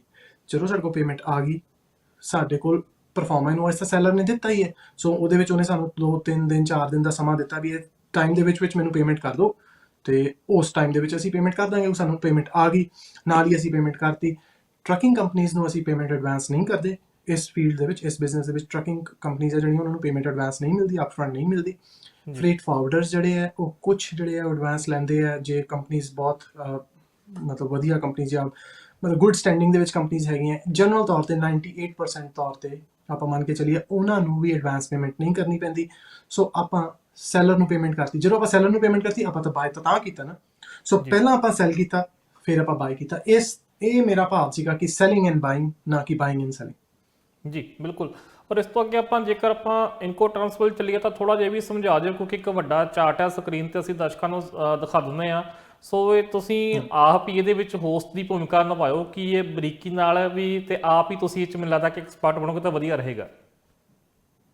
ਠੀਕ ਹੈ ਜੀ, ਮੈਂ ਆਪਣੀ ਸਕਰੀਨ ਤੇ ਵੀ ਖੋਲ ਲੈਣਾ, ਤੇ ਮੈਂ ਤੁਹਾਨੂੰ ਇਹਦੇ 'ਚ ਦੱਸਦਾ। ਜਿਵੇਂ ਕਿ ਤੁਸੀਂ ਉੱਪਰ ਦੇਖ ਰਹੇ ਹੋ ਨਾ, ਇੱਕ ਪਾਸੇ ਹੈਗੇ ਆ ਚਾਰजेस, ਜਿਹੜਾ ਹੈ ਡਾਇਗਨਲੀ ਜੇ ਆਪਾਂ ਦੇਖਿਆ ਜਾਵੇ ਤਾਂ ਉੱਥੇ ਚਾਰजेस ਆ ਰਹੇ। ਚਾਰजेस ਹੈਗੇ ਐਕਸਪੋਰਟ, ਪੈਕਿੰਗ, ਲੋਡਿੰਗ ਚਾਰजेस, ਫਿਰ ਡਿਲੀਵਰੀ ਟੂ ਦਾ ਪੋਰਟ ਔਰ ਡਿਲੀਵਰੀ ਟੂ ਡੈਸਟੀਨੇਸ਼ਨ ਇੱਥੇ ਲਿਖਿਆ ਜਿਹੜਾ ਹੈ ਨਾ। ਸੋ ਉਸ ਤੋਂ ਬਾਅਦ ਐਕਸਪੋਰਟ ਡਿਊਟੀਜ਼ ਹੈ, ਫਿਰ OTC ਹੈ, ਓਰੀਜਨਲ ਟਰਮੀਨਲ ਚਾਰजेस। ਇਹਨੂੰ ਆਪਾਂ ਥੱਲੇ ਪੜ੍ਹਦੇ ਜਾਈਏ ਤਾਂ ਇਹ ਹੈਗੇ ਚਾਰजेस, ਇਹ ਹੈਗੀਆਂ ਫੀਸ, ਇਹ ਹੈਗੀਆਂ ਰਿਸਪੌਂਸਿਬਿਲਿਟੀਜ਼, ਇਹ ਹੈਗੇ ਆ ਟਾਸਕਸ ਜਿਹੜੇ ਕਿ ਆਪਾਂ ਕਰਨੇ ਆ। ਤਾਂ ਜੇ ਆਪਾਂ ਇਹਨੂੰ ਤੁਸੀਂ ਦੂਸਰੇ ਪਾਸੇ ਨੂੰ ਲੈ ਕੇ ਦੇਖੀਏ ਤਾਂ ਉਹਦੇ ਵਿੱਚ ਹੈਗਾ ex works, FCA, FAS, FOB, ਫਿਰ ਅੱਗੇ ਆ ਜਾਂਦਾ CFR, CIF, CPT, CIP, ਕਰਦੇ ਅਖੀਰ ਦੇ ਵਿੱਚ ਹੈਗਾ DDP। ਸੋ ਇਹ 11 ਟੋਟਲ ਇਨਕੋ ਟਰਮਸ ਬਣਦੀਆਂ। ਐਕਚੁਅਲੀ ਦੇ ਵਿੱਚ ਥੋੜ੍ਹੀਆਂ ਜਿਹੀਆਂ ਇਨਕੋ ਟਰਮਸ ਹੋਰ ਵੀ ਹੈਗੀਆਂ ਜਿਹੜੀਆਂ ਕਿ ICC ਵੱਲੋਂ ਨਹੀਂ ਹੈਗੀਆਂ, ਉਹ ਆਇਲ ਐਂਡ ਗੈਸ ਦੇ ਵਿੱਚ ਹੁੰਦੀਆਂ, ਉਹ ਆਪਾਂ ਅੱਜ ਡਿਸਕਸ ਨਹੀਂ ਕਰਾਂਗੇ। ਉਹ ਬਹੁਤ ਜ਼ਿਆਦਾ ਉਹ ਆਪਣੇ normal day to day business ਦੇ ਵਿੱਚ ਜਿਹੜਾ ਹੈ, ਆਮ ਜਿਹੜਾ ਬਿਜ਼ਨਸ ਉਹਦੇ ਵਿੱਚ ਯੂਜ਼ ਨਹੀਂ ਹੁੰਦਾ, ਸਿਰਫ ਆਇਲ ਦੇ ਵਿੱਚ ਹੀ ਹੁੰਦਾ। ਉਹਨੂੰ ਆਪਾਂ TTO ਕਹਿ ਦਿੰਦੇ ਹਾਂ, ਟੈਂਕਰ ਟੇਕ ਓਵਰ ਜਾਂ ਟੈਂਕਰ ਟੂ ਟੈਂਕਰ, ਉਹ ਡਿਫਰੈਂਟ ਚੀਜ਼ ਹੈ, ਉਹ ਆਪਾਂ ਨਹੀਂ ਡਿਸਕਸ ਕਰਦੇ। ਲੇਕਿਨ ਜਿਹੜੀਆਂ ਇਹ 11 ਇਨਕੋ ਟਰਮਸ ਹੈ, ਇਹਦੇ ਵਿੱਚ ਹੁਣ ਆਪਾਂ ਐਕਸ ਵਰਕਸ ਜਿਹੜੀ ਹੈ ਉਹ ਮੈਂ ਬੜੀ ਵਾਰ ਯੂਜ਼ ਕੀਤੀ ਹੈ ਨਾ। ਮੈਂ ਦੁਬਾਰਾ ਦੱਸ ਦਵਾਂ, ਇਹਨੂੰ ਆਪਾਂ EXW ਪ੍ਰੋਨਾਊਂਸ ਨਹੀਂ ਕਰਾਂਗੇ, ਇਹਨੂੰ ਆਪਾਂ ਐਕਸ ਵਰਕਸ ਹੀ ਪ੍ਰੋਨਾਊਂਸ ਕਰਾਂਗੇ। ਇੱਕ ਇਨਕੋ ਟਰਮ ਹੈਗੀ ਹੈ FAS, ਉਹਨੂੰ ਆਪਾਂ ਫੈਸ ਨਹੀਂ ਕਹਿਣਾ, ਉਹਨੂੰ ਆਪਾਂ FAS ਕਹਿਣਾ। ਅੱਗੇ ਹੈਗੀ ਹੈ FOB, ਉਹਨੂੰ ਆਪਾਂ ਫੌਬ ਕਦੀ ਨਹੀਂ ਕਹਿਣਾ। ਬਹੁਤ ਸਾਰੇ ਲੋਕ ਇਹਨੂੰ ਫੌਬ ਕਹਿੰਦੇ ਆ ਜੀ, ਉਹਨੂੰ ਆਪਾਂ ਫੌਬ ਨਹੀਂ ਕਹਿਣਾ। ਜਿੱਦਾਂ ਕਿ ਬਿਲ ਆਫ ਲੇਡਿੰਗ ਕਹਿਣਾ, ਆਪਾਂ bill of landing, bill of loading ਕਦੀ ਵੀ ਵਰਡ ਨਹੀਂ ਯੂਜ਼ ਕਰਨਾ, ਅਸੀਂ ਬਿਲ ਆਫ ਲੇਡਿੰਗ ਯੂਜ਼ ਕਰਨਾ, LADING, ਲੇਡਿੰਗ, ਹੈ ਨਾ। ਸੋ ਬਿਲ ਆਫ ਲੈਂਡਿੰਗ ਆਪਾਂ ਕਦੀ ਸ਼ਬਦ ਨਹੀਂ ਯੂਜ਼ ਕਰਨਾ ਇਹਦੇ ਵਿੱਚ, ਹੈ ਨਾ। ਸੋ ਇਸ ਤਰ੍ਹਾਂ ਜਿਹੜੀਆਂ ਇਨਕੋ ਟਰਮਸ ਆ, ਉਹਦੇ ਵਿੱਚ ਇੱਕ ਹੋਰ ਚੀਜ਼ ਲਿਖੀ ਹੈ। ਤੁਸੀਂ ਜੇ ਥੋੜ੍ਹਾ ਜਿਹਾ ਉੱਪਰ ਨਜ਼ਰ ਮਾਰੋ, ਇਹ ਹੁਣ ਤੁਹਾਡੀ ਸਕਰੀਨ ਤੇ ਆ ਰਿਹਾ ਕਿ ਜਿਹੜਾ ਐਕਸ ਵਰਕਸ ਹੈ ਨਾ ਤੇ FC ਹੈ, ਉਹਦੇ ਉੱਪਰ ਲਿਖਿਆ ਐਨੀ ਟਰਾਂਸਪੋਰਟ ਮੋਡ, ਕੋਈ ਵੀ ਟਰਾਂਸਪੋਰਟ ਮੋਡ ਹੋ ਸਕਦੀ ਹੈ। ਅੱਗੇ ਜਿਹੜਾ FAS, FOB, CFR ਤੇ CIF, F incoterms, C incoterms ਇਹਨਾਂ ਨੂੰ ਆਪਾਂ ਕਹਿੰਦੇ ਆ ਵੀ C ਦੇ ਵਿੱਚ ਜਿਹੜਾ ਨਾ CIF ਤੱਕ, CPT ਨਹੀਂ ਆਪਾਂ ਲੈਂਦੇ, ਹੈ ਨਾ। 4 ਇਨਕੋ ਟਰਮਸ ਹੈ, FAS, FOB, CFR, CIF। ਮੈਂ ਥੋੜਾ ਜਿਹਾ ਈਜ਼ੀ ਵੇ ਨਾਲ ਐਕਸਪਲੇਨ ਕਰਾਂ ਕਿ CFR ਤੇ CIF ਤੁਹਾਨੂੰ ਪਤਾ ਕਿ ਕਾਸਟ ਆਫ ਦਾ product plus total freight. Total freight ਹੁੰਦਾ ਜੀ local transportation plus ocean freight ਜਾਂ 에ਅਰ ਫਰੇਟ, ਉਹਨੂੰ ਆਪਾਂ ਟੋਟਲ ਫਰੇਟ ਮੰਨ ਲੈਂਦੇ ਹੈ ਨਾ। ਸੋ ਉਹ ਹੈਗਾ ਪੋਰਟ ਆਫ ਡਿਸਚਾਰਜ ਤੱਕ, ਇਹ ਹੈਗਾ CFR, ਕਾਸਟ ਐਂਡ ਫਰੇਟ। ਤੇ ਇਹਦੇ ਵਿੱਚ ਜੇ ਅਸੀਂ ਇੰਸ਼ੋਰੈਂਸ ਵੀ ਐਡ ਕਰ ਦਈਏ ਕਿ ਅਸੀਂ ਤੁਹਾਨੂੰ ਜਿਹੜੀ ਟ੍ਰਾਂਜ਼ਿਟ ਇੰਸ਼ੋਰੈਂਸ ਹੈ, ਜੋ ਕਿ POL ਤੋਂ POD ਜਿਹੜਾ ਕਿ ਸਾਡੇ ਕੰਟੇਨਰ ਜਾਣੇ ਹੈ, ਉਹ ਜਾਂ ਜੋ ਵੀ ਸ਼ਿਪਮੈਂਟ ਜਾਣੀ ਹੈ, ਉਹ ਬਾਈ 에ਅਰ ਹੋ ਸਕਦੀ ਹੈ, ਬਾਈ ਓਸ਼ਨ ਹੋ ਸਕਦੀ ਹੈ। ਆਪਾਂ ਐਗਜ਼ਾਮਪਲ ਓਸ਼ਨ ਫਰੇਟ ਦਾ ਲੈ ਲਈਏ ਕਿ ਆਪਾਂ ਓਸ਼ਨ ਫਰੇਟ ਕਰ ਰਹੇ ਹਾਂ ਨਾ, ਇੱਕ ਸ਼ਿਪ ਦੇ ਵਿੱਚ, ਇੱਕ ਵੈਸਲ ਦੇ ਵਿੱਚ ਸਾਡੇ ਕੰਟੇਨਰ ਜਾ ਰਹੇ, ਉਹ ਕੰਟੇਨਰਾਂ ਨੂੰ ਖੁਦਾ ਨਾ ਖਾਸਤਾ ਕੁਝ ਹੁੰਦਾ ਹੈ ਤਾਂ ਉਹਦੀ ਇੰਸ਼ੋਰੈਂਸ ਜਿਹੜੀ ਹੈ ਉਹ ਸਾਡੇ ਕੋਲ ਹੈਗੀ ਹੈ। ਉਹ ਪ੍ਰੋਡਕਟ ਜਿਹੜਾ, ਕਾਰਗੋ ਜਿਹੜਾ, ਉਹ ਇੰਸ਼ੋਰਡ ਹੈ ਨਾ ਜੀ। ਸੋ ਇਹ CFR ਦੀ ਥਾਂ ਤੇ CIF ਬਣ ਗਿਆ, cost, insurance and freight. Simple, very simple. ਅੱਛਾ, ਬਹੁਤ ਸਾਰੇ ਲੋਕ ਇਹਨੂੰ CNF ਕਹਿੰਦੇ ਆ। CNF, ਇਹ ਮੈਂ ਪਹਿਲਾਂ ਵੀ ਦੱਸ ਚੁੱਕਾ ਕਿ CNF ਜਿਹੜਾ ਹੈ ਉਹ ਇੱਕ ਇਹਦਾ ਡਿਸਟੋਰਟਡ ਵਰਜ਼ਨ ਹੈ, ਇਹਦਾ ਵਿਗੜਿਆ ਹੋਇਆ ਇੱਕ ਰੂਪ ਹੈ। ਉਹ ਹੈਗਾ ਜੀ, ਪਹਿਲਾਂ ਨਾ ਇਨਕੋ ਟਰਮ ਹੁੰਦੀਆਂ ਸੀਗਾ 2000 ਦੇ ਵਿੱਚ, ਇਹ ਹੈਗੀਆਂ ਇਨਕੋ ਟਰਮਸ 2010 ਤੇ 2020। ਹੁਣ 2020 ਲੇਟੈਸਟ ਹੈ, ਬਹੁਤ ਘੱਟ ਲੋਕ ਹੈ ਜਿਹੜੇ 2020 ਯੂਜ਼ ਕਰ ਰਹੇ, 2010 ਜ਼ਿਆਦਾ ਯੂਜ਼ ਹੋ ਰਹੀਆਂ, ਬਹੁਤ ਜ਼ਿਆਦਾ ਫਰਕ ਨਹੀਂ ਹੈ। ਇਨਕੋਟਰਮਸ ਇੱਕ ਇੱਦਾਂ ਦੀ ਚੀਜ਼ ਹੈ ਜੀ, ਜੇ ਇਹਨੂੰ ਜੇ ਪ੍ਰੋਪਰ ਤਰੀਕੇ ਨਾਲ ਐਕਸਪਲੇਨ ਕਰਨਾ ਤਾਂ ਇਹ ਤਾਂ ਐਕਚੁਅਲ ਦੇ ਵਿੱਚ ਦੇਖਿਆ ਜਾਵੇ ਤਾਂ ਇਹਨੂੰ ਆਲਮੋਸਟ 3-4 ਘੰਟੇ 4 ਘੰਟੇ ਜਦੋਂ ਅਸੀਂ ਸਾਡੇ ਕੋਲ ਕੰਪਨੀਜ਼ ਆਉਂਦੀਆਂ ਜਿਹੜੀਆਂ ਵੱਡੀਆਂ ਵੱਡੀਆਂ ਕੰਪਨੀਜ਼ ਆ, ਉਹ ਸਾਡੇ ਕੋਲ ਸਿਰਫ ਇਨਕੋਟਰਮ ਹੀ ਸਿੱਖਣ ਆਉਂਦੀਆਂ। ਅਸੀਂ ਜਿਹੜਾ ਉਹ ਹਾਫ ਅ ਡੇ ਦੀ ਟ੍ਰੇਨਿੰਗ ਹੁੰਦੀ ਹੈ ਜਿਹੜੀ ਅਸੀਂ ਉਹਨਾਂ ਨੂੰ ਦਿੰਦੇ ਹਾਂ ਨਾ, ਉਹਦੇ ਵਿੱਚ ਸਿਨੈਰੀਓਜ਼ ਦੱਸ ਕੇ ਕਿ ਕਿੱਦਾਂ ਇਨਕੋਟਰਮਸ ਕਿੱਦਾਂ ਬਾਏ ਕਿੱਦਾਂ ਸੈਲ ਹੁੰਦਾ ਹੈ ਨਾ। ਮੈਂ ਤੁਹਾਨੂੰ ਬਹੁਤ ਕਾਫੀ ਕੁਇਕਲੀ ਜਿਹੜਾ ਦੱਸ ਰਿਹਾ। ਸੋ ਜਿਹੜਾ ਜਦੋਂ ਆਪਾਂ CFR ਦੀ ਗੱਲ ਕਰਦੇ ਹਾਂ, ਉਹ ਇਨਕੋਟਰਮਸ ਹੈਗੀਆਂ 2010 ਐਂਡ 2020। ਜਦੋਂ ਅਸੀਂ C&F, ਉਹ ਦੇਖੋ ਗੱਲ ਤਾਂ ਵਧੀਆ ਸੀ, C&F cost and freight, simple, ਲੇਕਿਨ ਉਹ ਲੋਕਾਂ ਨੇ ਕਹਿੰਦੇ ਕਾਸਟ ਐਂਡ C&F ਉਹ ਬਣ ਗਿਆ ਜੀ CNF। ਤੇ ਮੈਂ ਤੁਹਾਨੂੰ ਇੱਕ ਐਗਜ਼ਾਮਪਲ ਵੀ ਦਿੱਤਾ ਸੀਗਾ ਕਿ ਇੰਡੀਆ ਦਾ ਬਹੁਤ ਵੱਡਾ ਬੈਂਕ ਹੈ, ਉਹਨਾਂ ਨੇ ਸਾਨੂੰ ਕਿਹਾ ਕਿ ਜਦੋਂ ਤੱਕ ਤੁਸੀਂ CNF, ਜਿਹੜੀ ਕਿ ਕੋਈ ਇਨਕੋਟਰਮ ਹੈ ਹੀ ਨਹੀਂ ਹੈ, ਉਹ ਇੱਕ ਗਲਤ ਉਹਦਾ ਰੂਪ ਹੈ ਇਨਕੋਟਰਮ, ਜਿਹੜੀ ਅਸਲੀ ਸੀਗੀ ਉਹ C&F ਸੀਗੀ। ਉਹ ਕਹਿੰਦੇ ਜਦੋਂ ਤੱਕ CNF ਨਹੀਂ ਲਿਖਦੇ ਤੇ ਉਦੋਂ ਤੱਕ ਅਸੀਂ ਜਿਹੜੀ ਪੇਮੈਂਟ ਉਹ ਰਿਲੀਜ਼ ਨਹੀਂ ਕਰ ਸਕਦੇ, ਕਿਉਂਕਿ ਸਾਨੂੰ ਇਨਸਟਰਕਸ਼ਨ ਜਿਹੜੇ ਬਾਇਰ ਵੱਲੋਂ ਹੈ, ਇੰਪੋਰਟਰ ਕੰਸਾਈਨੀ ਵੱਲੋਂ ਇਹੀ ਹੈ। ਸੋ ਉੱਥੇ ਜੀ ਸਾਨੂੰ ਗਲਤ ਲਿਖਣਾ ਪਿਆ, CNF ਹੀ ਲਿਖਣਾ ਪਿਆ ਪਰਫਾਰਮਾ ਉਹਦੇ ਇਨਵੋਇਸ ਦੇ ਵਿੱਚ। ਸੋ ਇਹ ਜਿਹੜੀਆਂ ਇਨਕੋਟਰਮਸ ਹੈ ਅੱਜ ਦੀ ਡੇਟ ਦੇ ਵਿੱਚ ਵੀ ਲੋਕ ਇਹਨੂੰ ਗਲਤ ਯੂਜ਼ ਕਰਦੇ ਆ। C&F ਜਿਹੜਾ ਹੈ ਉਹਦੀ ਬਜਾਏ CNF ਯੂਜ਼ ਹੋ ਰਿਹਾ, ਜਦਕਿ ਸਾਨੂੰ C&F ਵੀ ਨਹੀਂ ਕਰਨਾ ਚਾਹੀਦਾ, CNF ਤਾਂ ਬਿਲਕੁਲ ਨਹੀਂ ਕਰਨਾ ਚਾਹੀਦਾ। ਸਾਨੂੰ ਇਸ ਸਮੇਂ CFR ਯੂਜ਼ ਕਰਨਾ ਚਾਹੀਦਾ, ਸੋ ਕਾਸਟ ਐਂਡ ਫਰੇਟ। ਹੁਣ ਆਪਾਂ ਜੇ ਵਾਪਸ ਆਈਏ ਜੀ ਇਨਕੋਟਰਮਸ ਜਿਹੜੀਆਂ ਆਪਣੀਆਂ ਪਹਿਲੀਆਂ ਇਨਕੋਟਰਮਸ ਹੈਗੀਆਂ ਐਕਸ ਵਰਕਸ ਦੇ ਵਿੱਚ, ਉਹਦੇ ਵਿੱਚ ਤੁਸੀਂ ਰਿਸਪੌਂਸਿਬਿਲਿਟੀਜ਼ ਦੇਖ ਸਕਦੇ ਹੋ ਕਿ ਬਾਇਰ ਦੇ ਕੋਲ ਕਿਹੜੀ ਰਿਸਪੌਂਸਿਬਿਲਿਟੀ ਹੈ ਤੇ ਸੈਲਰ ਦੇ ਕੋਲ ਕਿਹੜੀ ਰਿਸਪੌਂਸਿਬਿਲਿਟੀ ਹੈ, ਕਿ ਸੈਲਰ ਨੇ ਕੀ ਕਰਨਾ ਹੈ, ਬਾਇਰ ਨੇ ਕੀ ਕਰਨਾ ਹੈ। ਇਹ ਇਨਕੋਟਰਮਸ ਜੀ international chambers of commerce ICC ਵੱਲੋਂ ਦਿੱਤੀਆਂ ਗਈਆਂ। ਇਨਕੋਟਰਮਸ ਦਾ ਜਿਹੜਾ ਪੂਰਾ ਮਤਲਬ ਹੁੰਦਾ ਹੈ ਇੰਟਰਨੈਸ਼ਨਲ ਕਮਰਸ਼ੀਅਲ ਟਰਮਸ। ਸੋ ਇਹ ਇੰਟਰਨੈਸ਼ਨਲ ਬਿਜ਼ਨਸ ਜਿਹੜਾ ਹੁੰਦਾ ਹੈ ਉਹਦੀਆਂ ਟਰਮਸ ਹੈ, ਬਾਇੰਗ ਐਂਡ ਸੈਲਿੰਗ ਦੀਆਂ ਟਰਮਸ ਹੈ। ਰਿਸਪੌਂਸਿਬਿਲਿਟੀ ਹੈ ਕਿ ਕਿਹੜੇ ਪਾਰਟੀ ਦੀ ਕੀ ਰਿਸਪੌਂਸਿਬਿਲਿਟੀ ਹੈ ਨਾ ਜੀ। ਸੋ ਇਹਦੇ ਵਿੱਚ ਸਭ ਤੋਂ ਪਹਿਲਾਂ ਮੈਂ ਤੁਹਾਨੂੰ ਦੱਸਾਂ ਕਿ ਨਾ ਜੋ ਪ੍ਰੋਬਲਮ ਹੈ ਨਾ ਉਹ ਇਹ ਹੈ ਕਿ ਇਹ ਜਿਹੜੀਆਂ ਇਨਕੋਟਰਮਸ ਹੈ ਇਹ ਪ੍ਰੋਡਕਟ ਦੇ ਨਾਲ ਚੇਂਜ ਹੋ ਜਾਂਦੀਆਂ। ਫਰਜ਼ ਕਰੋ ਕਿ ਤੁਸੀਂ ਯੂਜ਼ਡ ਕਾਰ ਬਾਏ ਕਰਨੀ ਹੈ ਤੇ ਉਹਨੂੰ ਤੁਸੀਂ ਸ਼ਿਪ ਕਰਨਾ। ਹੁਣ ਯੂਜ਼ਡ ਕਾਰ ਜੇ ਡਿਪੈਂਡ ਕਰਦਾ ਕਿੱਦਾਂ ਦੀ ਕਾਰ ਬਾਏ ਕੀਤੀ, ਉਹ ਗਾਨਾ ਵੀ ਜਾ ਸਕਦੀ ਹੈ, ਬਿਸ਼ਕੇਕ ਵੀ ਜਾ ਸਕਦੀ ਹੈ, ਪੋਰਟ ਆਫ ਕੋਟਨੂ ਜਾ ਸਕਦੀ ਹੈ, ਬੈਨਿੰਟੋਗੋ ਜਾ ਸਕਦੀ ਹੈ, ਜਾਂ ਫਿਰ ਉਹ ਆਪਣੇ ਬਹੁਤ ਥਾਵਾਂ ਤੇ ਜਾ ਸਕਦੀ ਹੈ। ਟਿਨ ਕੈਨ ਨਾਈਜੀਰੀਆ ਜਾ ਸਕਦੀ ਹੈ ਨਾ। ਫਰਜ਼ ਕਰੋ ਕਿ ਉਹ ਟਿਨ ਕੈਨ, ਪੋਰਟ ਦਾ ਨਾਮ ਹੈ ਟਿਨ ਕੈਨ, ਨਾਈਜੀਰੀਆ ਕੰਟਰੀ ਜਿਹੜਾ ਹੈ ਉਹਦੇ ਵਿੱਚ ਪੋਰਟ ਹੈ ਜਿਹੜੀ, ਉੱਥੇ ਤੁਸੀਂ ਕਾਰ ਸ਼ਿਪ ਕਰ ਰਹੇ ਹੋ। ਤੁਸੀਂ ਬਾਏ ਕਰੋਗੇ ਇੱਥੋਂ ਲੋਕਲੀ। ਹੁਣ ਜਦੋਂ ਤੁਸੀਂ ਬਾਏ ਕਰੋਗੇ ਤਾਂ ਉਹਨਾਂ ਨੂੰ ਤੁਸੀਂ ਕੀ ਕਹੋਗੇ, ਕਾਰ ਤੇ ਕੰਟੇਨਰ ਦੇ ਵਿੱਚ ਜਾਣੀ ਹੈ। ਦੋ ਤਰੀਕੇ ਹੁੰਦੇ ਕਾਰਾਂ ਨੂੰ ਸ਼ਿਪ ਕਰਨ ਦੇ ਜੀ। ਇੱਕ ਤਾਂ ਹੁੰਦਾ ਰੋਲ ਔਨ ਰੋਲ ਆਫ, ਮਤਲਬ ਕਿ ਤੁਸੀਂ ਕਾਰ ਨੂੰ ਡਾਇਰੈਕਟ ਵੈਸਲ ਦੇ ਵਿੱਚ ਚੜਾਤਾ। ਜਿਵੇਂ ਤੁਸੀਂ ਆਪਾਂ ਵੈਨਕੂਵਰ ਜੋ ਆਈਲੈਂਡ ਤੇ ਜਾਈਏ ਤਾਂ ਉੱਥੇ ਜਿਹੜੀਆਂ ਗੱਡੀਆਂ ਉਹ ਡਾਇਰੈਕਟ ਸ਼ਿਪ 'ਚ ਚਲੇ ਜਾਂਦੀਆਂ ਨਾ, ਉੱਦਾਂ ਹੀ ਕਮਰਸ਼ੀਅਲ ਸ਼ਿਪ ਹੁੰਦਾ, ਉਹਦੇ ਵਿੱਚ ਕਾਰਾਂ ਡਾਇਰੈਕਟ ਵੀ ਜਾ ਸਕਦੀਆਂ, ਜ਼ਿਆਦਾਤਰ ਕੰਟੇਨਰਸ 'ਚ ਜਾਂਦੀਆਂ। ਹੁਣ ਜੇ ਆਪਾਂ ਕੰਟੇਨਰਸ ਦੀ ਗੱਲ ਕਰੀਏ ਤੇ ਇਹ ਜਿਹੜੇ ਕਾਰ ਡੀਲਰਸ਼ਿਪਸ ਹੁੰਦੀਆਂ ਹੈ ਉਹਨਾਂ ਨੂੰ ਤਾਂ ਨਹੀਂ ਪਤਾ ਜੀ ਕਿ ਇਹ ਕੰਟੇਨਰ ਜਿਹੜਾ ਹੈ ਅਸੀਂ ਕਿੱਦਾਂ ਲੋਡ ਕਰਨਾ ਹੈ। ਕਾਰਾਂ ਨੂੰ ਡਰੇਨ ਐਂਡ ਡਿਸਕਨੈਕਟ ਕੀ ਹੁੰਦਾ, ਉਹ ਲੈਟਰ ਕਿੱਦਾਂ ਭਰੀ ਦੀ ਹੈ, ਫਿਊਲ ਡਰੇਨ ਕਿੱਦਾਂ ਕਰਨਾ ਹੈ, ਬੈਟਰੀ ਡਿਸਕਨੈਕਟ ਕਰਨੀ ਜ਼ਰੂਰੀ ਹੁੰਦੀ ਹੈ, ਬਾਈ ਲਾਅ ਇਹ ਜ਼ਰੂਰੀ ਹੈ ਲੋਡ ਕਰਨ ਤੋਂ ਪਹਿਲਾਂ। ਸੋ ਇਹਦੇ ਬਾਰੇ ਉਹਨਾਂ ਨੂੰ ਕੋਈ ਇਨਫੋਰਮੇਸ਼ਨ ਨਹੀਂ ਹੈ। ਨਾ ਹੀ ਉਹਨਾਂ ਨੂੰ ਇਹ ਇਨਫੋਰਮੇਸ਼ਨ ਹੈ ਕਿ ਜਿਹੜੀ ਚੀਜ਼ ਐਕਸਪੋਰਟ ਹੋ ਰਹੀ ਹੈ, ਚਾਹੇ ਕਿ ਉਹ ਪ੍ਰੋਡਕਟ ਹੈ, ਚਾਹੇ ਉਹ ਸਰਵਿਸ ਹੈ, ਕੈਨੇਡਾ ਦੇ ਵਿੱਚੋਂ, ਈਵਨ US ਦੇ ਵਿੱਚੋਂ, ਉਹਦੇ ਤੇ ਲੋਕਲ ਟੈਕਸ ਨਹੀਂ ਲੱਗੇਗਾ। ਸੋ ਫਰਜ਼ ਕਰੋ ਕਿ ਓਨਟਾਰੀਓ ਤੋਂ ਤੁਸੀਂ ਕਾਰ ਬਾਈ ਕੀਤੀ, ਨਾਰਮਲੀ ਕਾਰ ਹੈਗੀ ਹੈ ਉਹ $10,000 ਪਲੱਸ 13% ਜਿਹੜਾ ਕਿ ਓਨਟਾਰੀਓ ਦੀ HST ਉਹ ਤੁਹਾਨੂੰ ਪੇ ਕਰਨੀ ਪਏਗੀ ਨਾ।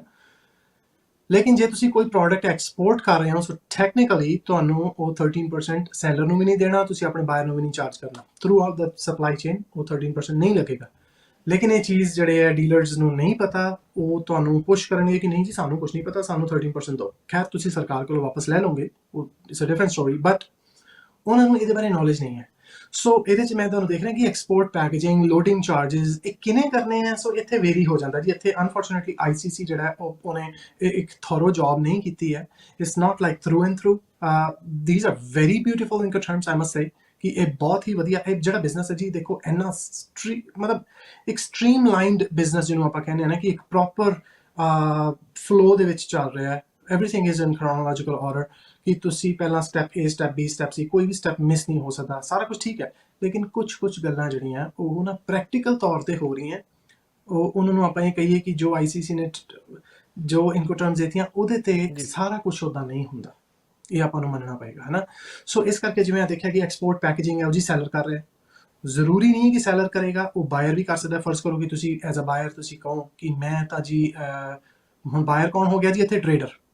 ਹੁਣ ਜੇ ਤੁਸੀਂ ਸਿਨੈਰੀਓ ਕੋਈ ਵੀ ਸਿਨੈਰੀਓ ਦੇਖ ਲਓ ਕਿ ਉੱਥੇ ਟਰੇਡਰ, ਮੈਂ ਤੁਹਾਨੂੰ ਦੱਸਿਆ ਸੀ ਪਹਿਲਾਂ ਬਾਇਰ ਬਣੇਗਾ ਫਿਰ ਸੈਲਰ ਬਣੇਗਾ। Trader is an entity who buys and sells. ਹੁਣ ਇੱਥੇ ਆਪਾਂ ਉਸ ਬਾਇਰ ਦੀ ਗੱਲ ਨਹੀਂ ਕਰ ਰਹੇ ਕਿ ਜਿਹੜਾ ਬਾਹਰਲੇ ਮੁਲਕ 'ਚ ਬੈਠਾ, ਅਸੀਂ ਬਾਇਰ ਦੀ ਗੱਲ ਕਰ ਰਹੇ ਹਾਂ ਜਿਹੜਾ ਟ੍ਰੇਡਰ ਹੈ, ਅਸੀਂ ਹਾਂ ਜੋ ਸਾਡਾ ਐਕਚੁਅਲੀ ਮਾਡਲ ਹੈ।